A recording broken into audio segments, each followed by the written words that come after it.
first thing Paul Skeens told the Pirates after he signed was that he wasn't good enough. At least not yet.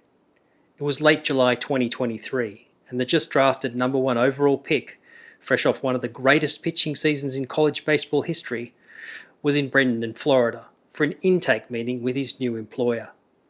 Skeens, Director of Player Development John Baker, and Pitching Coordinator Josh Hopper settled into Hopper's office at the Pirates' spring training complex. It was late July 2023, and the just drafted number 1 overall pick, fresh off one of the greatest pitching seasons in college baseball history, was in Bradenton, Florida, for an intake meeting with his new employer.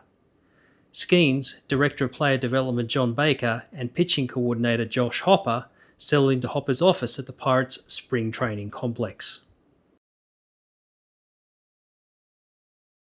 The first thing Paul Skeens told the Pirates after he signed was that he wasn't good enough. At least not yet.